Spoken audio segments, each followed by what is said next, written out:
each of the last 4 years, we've won the national safety recognition for our performance that is equivalent to winning a national championship in, say, collegiate sports.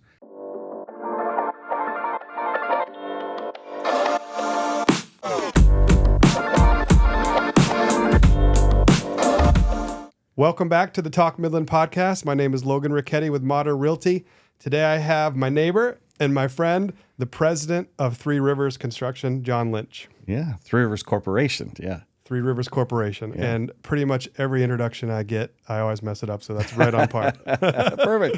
Three Rivers Corporation, which is a very big employer in Midland, and one that I've just recently gotten to know a little better because I brought my daughter Finley and my stepdaughter Elena to an event that was hosted inside of your campus. Yes. So for those of us, including myself, who are not terribly familiar with Three Rivers Corporation, can you describe what that entity is and what it means to Midland? Sure, yeah. So the company was established by John and Sandy Bartos in 1976. So we've been around for almost 50 years. It has always resided here in Midland at the location just north of the mall. So we're on Vantage Point Drive. We have a campus that consists of a number of buildings where we go about our business. Today we have about 360 employees. They are working across 9 different divisions. We are predominantly a general contractor. We engage in all of the trades that you can think of with the exception of electrical work.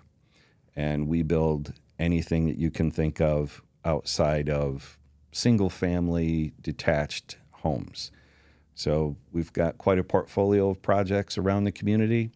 Dow Diamond is probably the one that most residents of the region would be familiar with. But as you move about town, the H Residence is a big one of ours. The Whiting Forest Canopy Walk at Dow Gardens is one of ours. Midland Country Club. I could go on and on. So we have a wide variety of services. We have architects that are in-house. We deliver projects from construction management to design build. And we've got some incredibly talented people that are really, really good at what they do. And I have the good fortune to work alongside them. Well, you just referenced some of the monumental pieces of real estate in Midland. I mean, the Midland, the Loon Stadium, which I was there last night, is an incredible piece of work. It's a piece of artwork. When you get when Three Rivers Corporation gets initiated with a construction project that big, how does that start? Is it a developer comes in and knocks on the door and says, "Hey, here's a vision. Can you help us execute?" Or how does it work? Well, as you might imagine, there are lots of approaches. Mm-hmm. So yes, that happens where somebody shows up on our doorstep and says, "I have an idea. Can you help me bring it to life?" That's a pretty consistent stream of activity for us. We also work pretty diligently with existing customers. Mm-hmm. Over 2/3 of our revenue comes from existing customers. So we're very heavily involved in repeat customer development. One of the more unique aspects of what we do is we have an industrial division that provides both capital construction and maintenance activity for some of the industrial providers right here in our home community. Mm-hmm. So we've got a good number of folks that work inside the iPark for all of the customers that are located there. In a case like that, it's an ongoing range of activity that is pretty predictable on a year-over-year basis. And every now and again you'll have something unique pop up. But for the most part, we kind of know what we're getting into at any given point in time. All right, I didn't know that. So a portion of your revenue in your business model comes from recurring, I'm sure, high-level maintenance and management contracts with like the Dow, the plant? Yes. Inside and outside the plant and That's the ancillary businesses around that. So you are one of, if not the main contractors that provides ongoing service in that way? Well, we'd like to think of ourselves as the premier contractor in that lane. 100%. There are a number of contractors in there. They're all very good. We pride ourselves on not only the quality of what we produce, but our safety record as well. Right. And as you might guess, when you maintain and build chemical plants for a living, safety is number one priority. Yeah. And Three Rivers Corporation is a member of Associated Builders and Contractors. We're a merit shop. There are 22,000 members of that association across the country. And in each of the last 4 years, we've won the national safety recognition for our performance that is equivalent to winning a national championship in, say, collegiate sports. And winning that, we're one of 10 contractors in our category to win it this past year. We're one of 2 to have won it 4 years in a row, and we won it 6 times across the last 7. So we're very committed to doing what we do in a manner that is safe. As the president of the corporation, how do you maintain that standard that you've built? Well, I can't take credit for any of that. I mean, I have the good fortune to work with some great people. Our safety team is outstanding. Paul Krivak is our safety director. He's heavily involved on a national basis with safety programming. He works directly with Associated Builders and Contractors and other members. He's called upon by companies that are similar to us, situated in other parts of the country, to consult with them on what they're doing and how they could do things a little differently and get better results. And he has a great staff that works side by side with our project teams, keeping an eye on how things are working, making sure that we're adhering to the standards that are published by the customer, ensuring that we don't miss things along the way. And, when you have hundreds of human beings involved in a very complex process, errors are prone to happen. And we work really hard to, number one, try to ensure that they don't, and number two, to mitigate them proactively if something begins to emerge.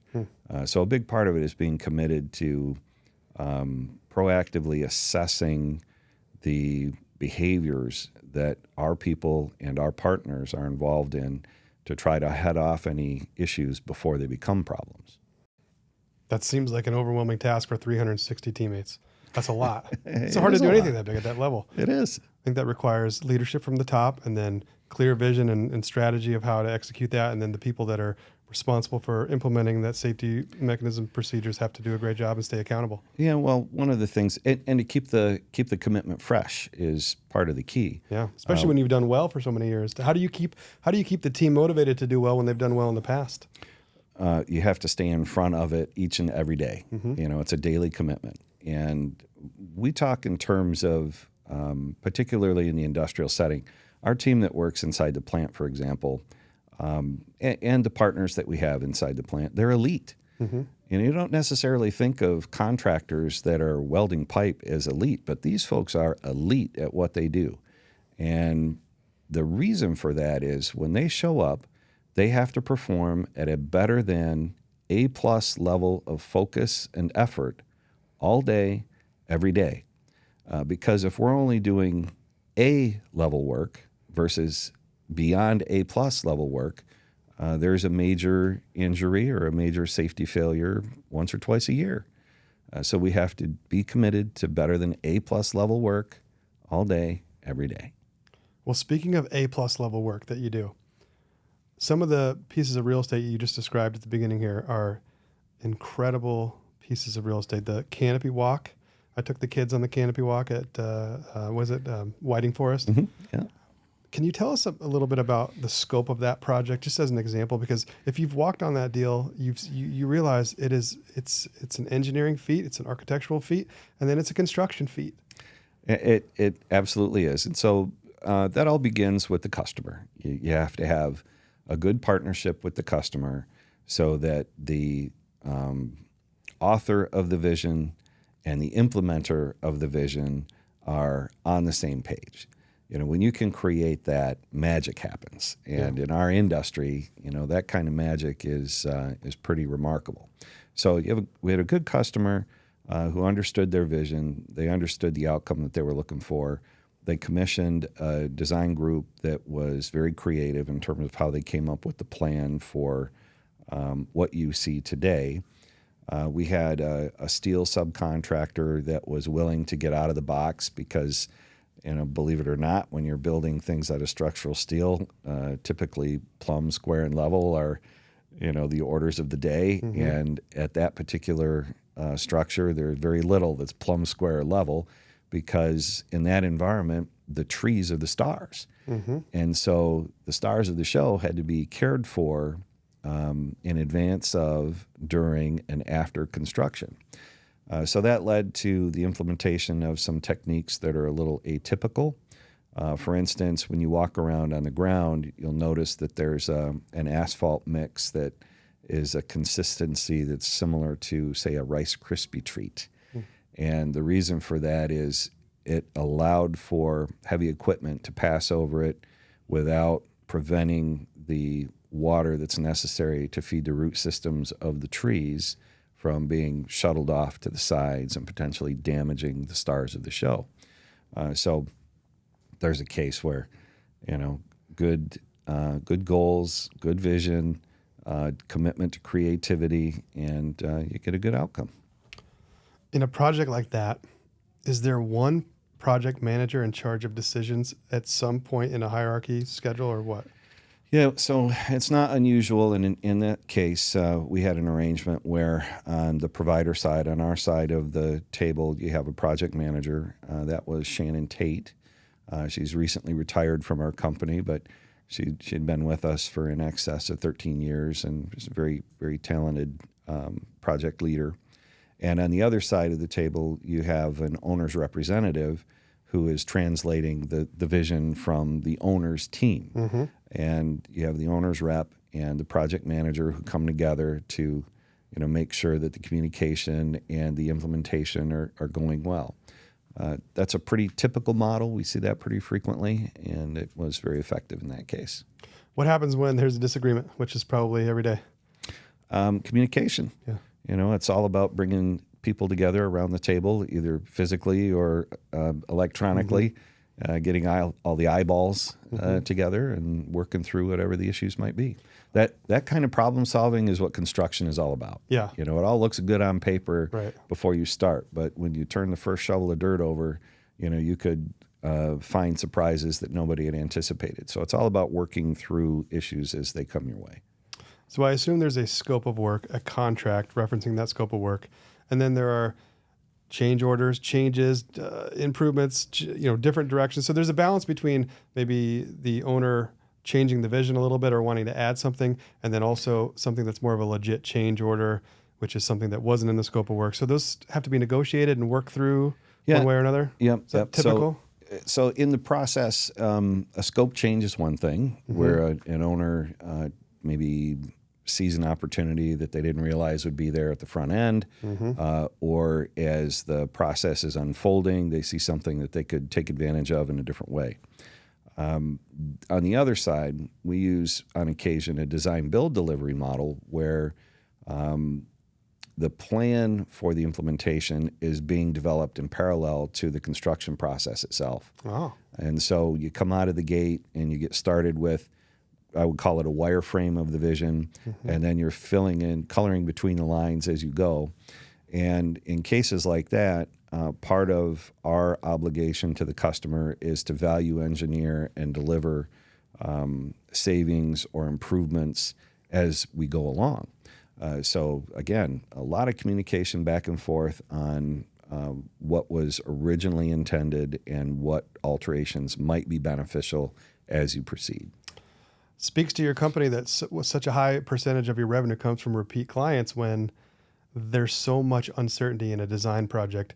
Just buying and renovating a single family house with contractors, I've done hundreds of those, and you forget about stuff. You forget about closet inserts, or there's so many little elements in a new construction project, like the downtown development that you did, or the Midland Community Center.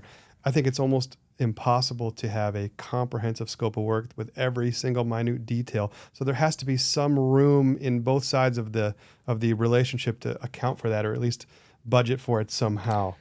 Yeah, right. So every project, construction is a very unforgiving business. It's Yeah. incredibly rewarding to be able to put your fingerprints on things that physically change the appearance and the function of a community is an amazing opportunity. But it's unforgiving in that there are really only two metrics. The first one is, did you meet the budget? And the second one is, did you meet the delivery date? And there's nowhere to hide. I mean, facts are stubborn things, and the numbers and the calendar, speak to the rest.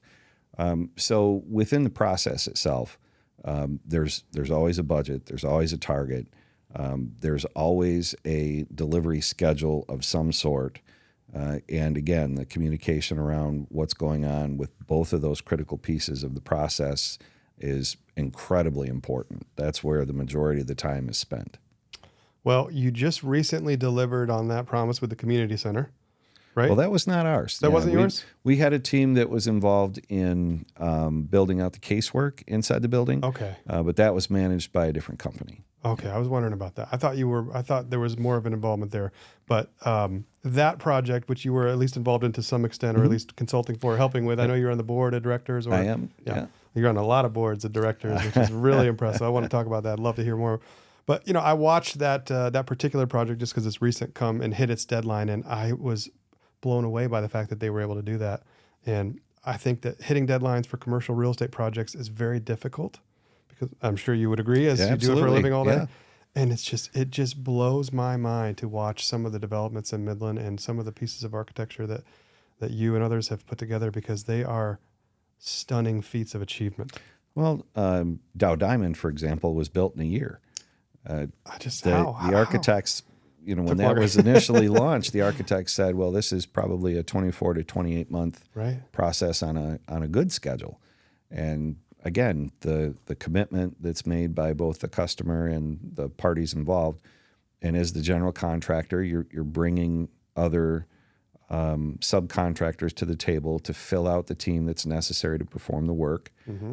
Same is true when you're the construction manager. And in the case of the community center, that process was the path to the outcome that you see today.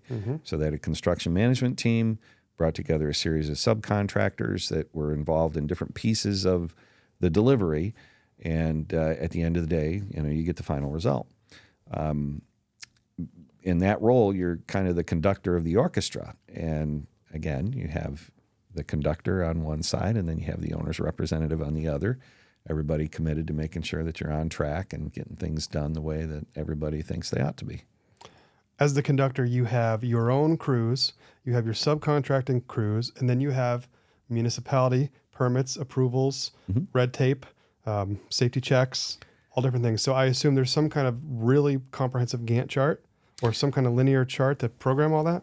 Yes, yeah. For very complex projects, we'll have a scheduler. The title of the role is scheduler, whose job it is exclusively to update that kind of very complex spreadsheet on a daily basis and keep everybody informed of where you're going with regard to the performance curve.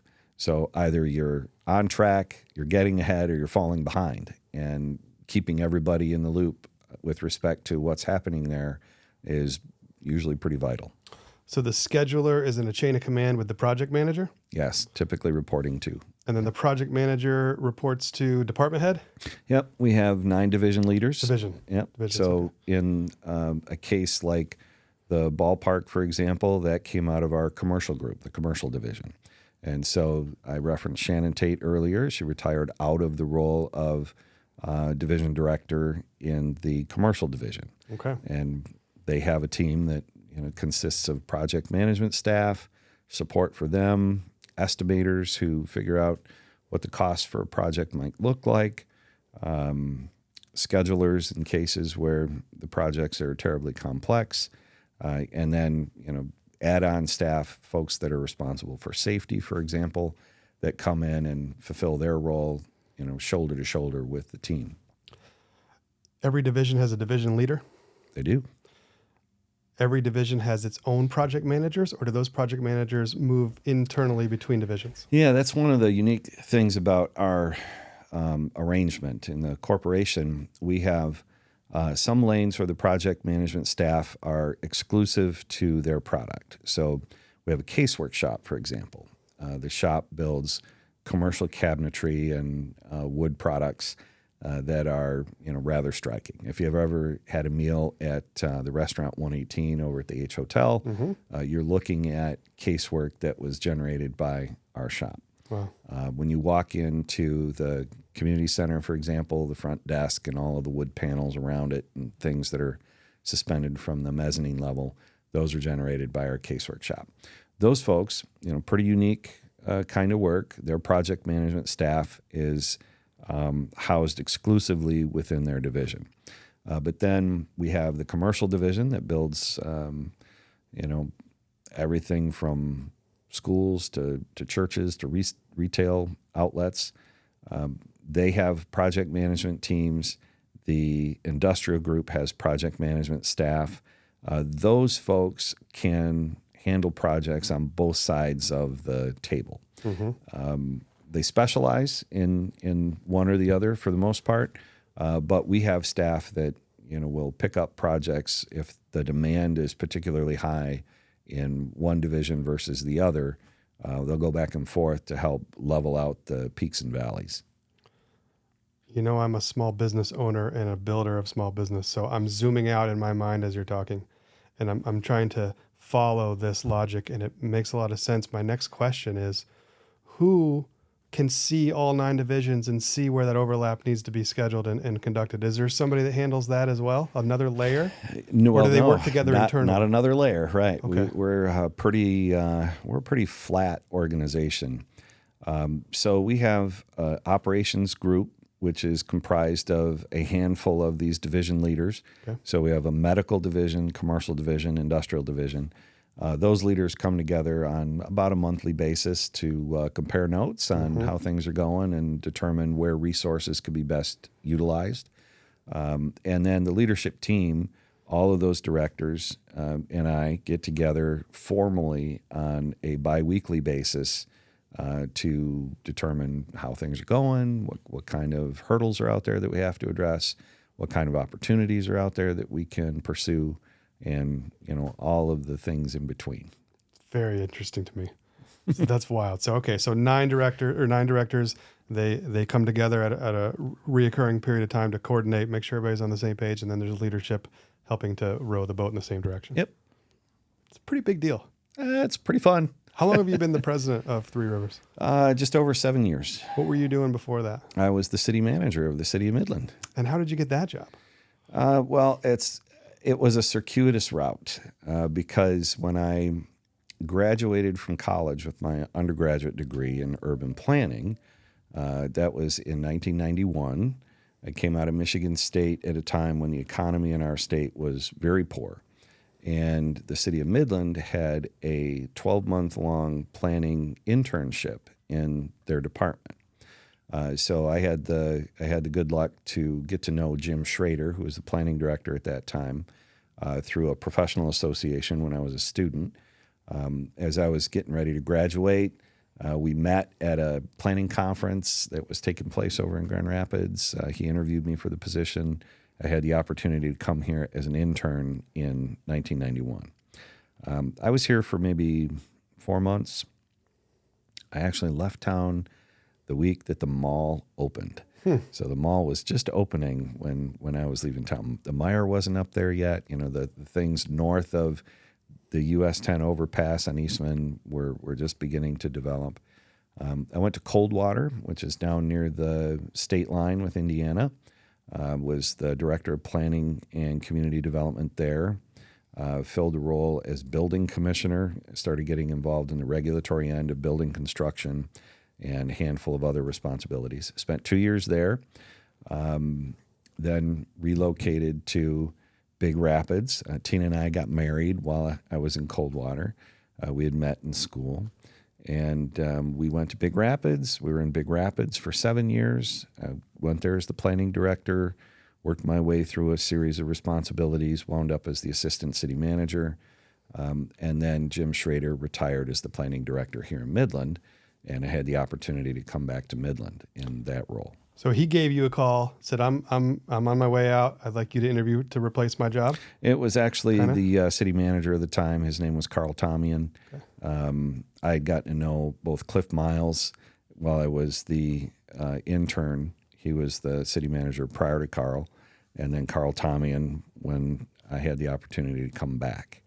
And so Carl Tomian hired me in as his planning director. And this brings back to a theme that is consistent with you, which is networking and building friendships through your activities and your involvement in the community.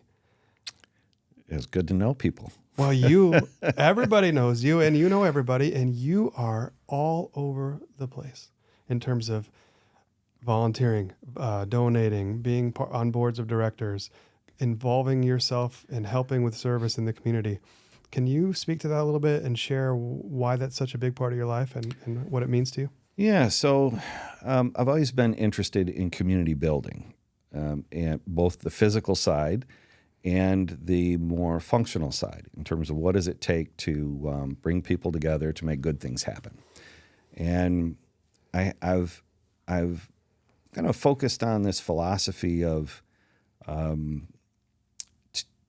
ensuring that Midland in particular is a community of choice, that the Great Lakes Bay region is a community of choice, because this is our town. You know, we've been here for 25 years, and this is a place that we want to do whatever we can to help make successful.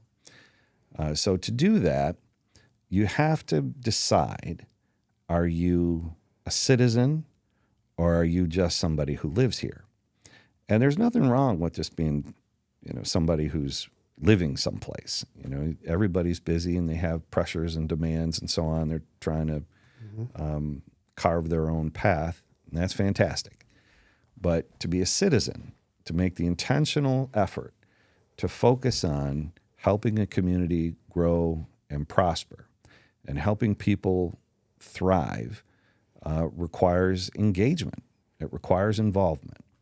And, both Tina and I have made commitments to help where we can. So when people ask, I try to figure out whether or not I can bring value to a conversation, to a group. And, the value that I bring is pretty narrow, I would say, but we get the opportunity to be involved in a few things to help move the needle in a positive direction. And, that's what we're all about. Well, I think you're understating it a little bit, because I've been on a board of directors with you on a nonprofit enterprise, and there's many, many, many of those in Midland, and it seems like you're on a lot of them and you're doing a lot. So I think Midland appreciates your service and your participation, and I admire it a lot, to be honest with you. Well, thank you. We try. And I ran into you and your wife a couple of years ago at the LPGA. Sure. We were sitting there, and I think we had Squish, the little baby. Yes, you did. Yeah. So we brought our little brand new baby to the to the golf outing, and you and Tina were unfortunate or fortunate enough to be sitting next to us. So we got to chat a little bit, and we really enjoyed that conversation. I don't know if you remember that. Yeah, I do. Yeah, it was fantastic. We got some great life advice and some wisdom, and Tina imparted some wisdom, and that was a lot of fun. And now we realize we're neighbors, and we get to walk by your house all the time. And one of the things that I've noticed walking by your house and becoming pals a little bit is this really cool outbuilding and workshop that you put together. Yes. Yeah. And I've been in it. And let me tell you, this is the most pristine, clean, dust-free environment I have ever seen. Ever. Can you tell us about this? Sure. So I'm a West Michigan farm kid at heart. I grew up on a farm on the west side of the state. There, we did everything ourselves, mostly out of necessity. My dad was a machinist. I grew up living between two uncles. The farm was started by my grandfather in 1923. We raised beef cattle, and, we built barns and we fixed equipment, and, we took care of things whenever something had to be fixed or maintained. Mm-hmm. So I grew up with tools, and I've always enjoyed the process of understanding how to repair something or how to make something. And I've always found it very relaxing. So in my public service life, one of the everybody has hobbies that they pursue that bring them joy and help them blow off steam. For me, that really was making sawdust. And so, we've purchased here in Midland, we bought a house almost exclusively because it had an unfinished basement with some egress windows in it. And the kids and I built it out into, bedroom and office, bathroom, all that kind of stuff. And my kids were hands-on working with me to, bring that to life. So my 4 children, who are all in their 20s and one's a homeowner now, they all have an appreciation for tools and power tools and, the idea that you can do it, that just having the mindset that you can figure it out, you can go do it. And that's part of the fun. So, in a roundabout way, I had the opportunity to finally have a dedicated space to work in. My family got tired of me, co-opting the garage every summer, dragging all my tools out to the garage and creating sawdust and making messes that get tracked in the house and all that kind of thing. So, I like to dabble. I'm much more stubborn than talented. I like to make furniture, and I just take my time and enjoy the process and try to learn as I go, and it's very fulfilling and relaxing. So, what's the most fulfilling achievement you've made in that space so far? Oh, in terms of making furniture? Yeah. Oh gosh. Once in a while, I get a picture of some progress. Yeah. Well, I don't know. I mean, just. Or is it really just not about that? It's not. Yeah. It's about the time spent. Right. It's about the time spent. You know what? Probably one of the most rewarding for me is any time I get to work with one of my kids to produce something that they want for themselves. So, my youngest, Connor, he's in graduate school right now, but before he went off to college a few years back, he wanted a TV stand. And so, we drag the tools out and kind of sketch out what that'll look like. And, he built the thing. I'm just standing behind him to make sure, nobody gets hurt along the way. And when it's all said and done, he's got this item that, he needed and he brought to life by virtue of his own effort. And, that for me is incredibly rewarding. That's the best part. That's pretty special. Yeah, it's very cool. What are your plans over the next several years? Do you have any interest in politics or leadership in terms of the city or anything like that? Has that ever occurred to you? Well, I don't know what you mean by that question, but yeah. So in the jobs that I've had previously, to fulfill the role, to be a city manager, where you're essentially the CEO of a city, and you're the primary employee of the elected body, you have to be politically agnostic. And here in Midland in particular, the city council is nonpartisan by virtue of its city charter. Is that right? And that's, I think that's a great aspect of how the city functions. So I've always been very interested in government and governance, and they're not the same thing. Sure. And I have a deep appreciation for history and intent behind how governance is supposed to work and how government puts it into action. As a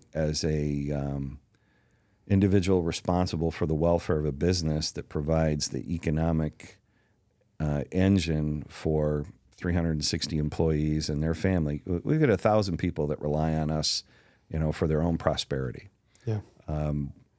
To take care of that, I have to be aware and engaged in public policy matters that have implications for what we do and how we do it. So I'm very interested in, I would say, in tune with particular items of interest at the state level and the federal level. And, I've grown up in public service at the local level. So, yeah, that's all. It's all part of it. Yeah. Were you just in D.C. for a while? Did I see that? I was, yeah. Associated Builders and Contractors has a legislative conference every year. So we were out there for that. I'm involved with their political action committee, engaged with what's going on in the state of Michigan. And we had an opportunity to spend some time with a couple of legislators when we were out there. Well, the National Association of Realtors has a big association and a big lobby, and there's been major changes, policy changes coming down the pipe for our industry. So I think it's very important for leaders like you to be stepping up and lobbying on behalf of your interests and the interests of your employees and the stakeholders and all the people that benefit from that, like the city of Midland. And that's not easy to do with time. That costs money, that costs time, that's energy and effort and concentration. But I think it sounds like it's pretty important as the leader of a big construction firm to stay ahead of those changes, because they can make monumental differences in the operating model and the profitability and the viability of a business like that. They can, absolutely. But, one of the things that we all have to keep in mind, I think particularly in today's divisive climate, is number one, nobody views themselves as the bad guy, right? So if you and I have completely oppositional views of a policy matter, we can still sit down and have a discussion about why we view it that way. And we should. Our system works best when people can have difficult conversations and robust debate on important matters that they may not agree on. And if we devolve into mudslinging as the first order of business, it prevents us from listening to one another.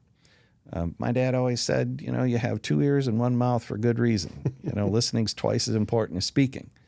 And, we're losing that. We're losing that. So part of my involvement, part of my interest is to try to understand when elected officials may not be in alignment with my views of the world, and to help them understand why I'm interested in a particular policy matter or outcome that I'm articulating to them.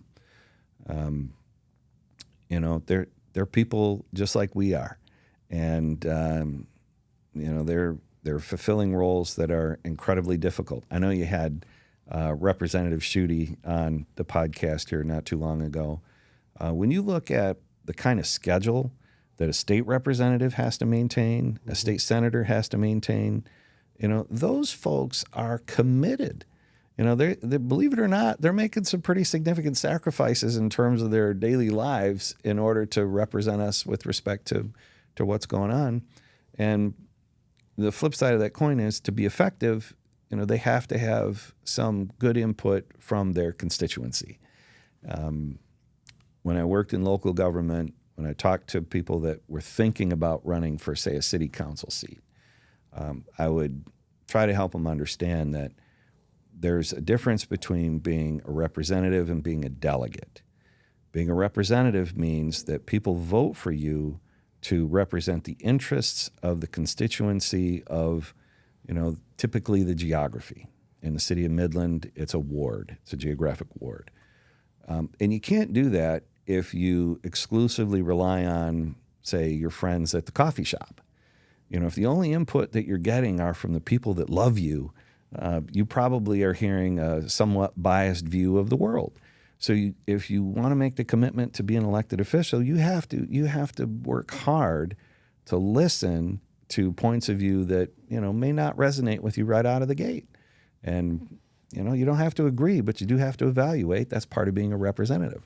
Being a delegate is easy, because all that means is, hey, I voted for you, therefore you have to act like me, think like me, do as I would do. There is no judgment. There is no latitude. That's a piece of cake. Applying your judgment, getting to an outcome, that's hard. Well, over all these years of being a leader, what's a lesson that you've learned, or a mistake that you learned from, or a success? What comes to mind when I ask a question like that? What can you impart with us some wisdom? Well, one of the things, I wouldn't call it wisdom, one of the things that I think is very, very important for everybody to think about is the difference between management and leadership.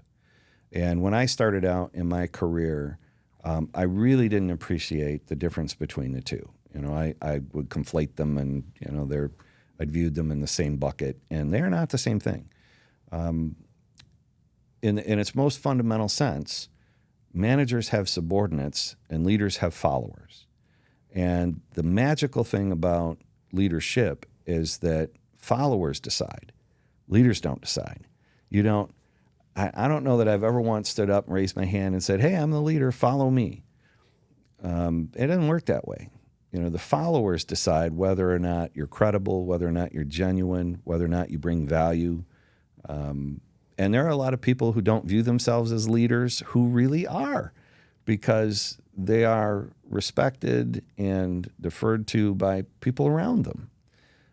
So understanding that is, I think, very, very useful, as is appreciating that there's a big difference between being right and being effective. And you have to decide, do you want to be right or do you want to be effective? I've always enjoyed being effective. I don't get too wrapped around the axle on whether or not I'm right.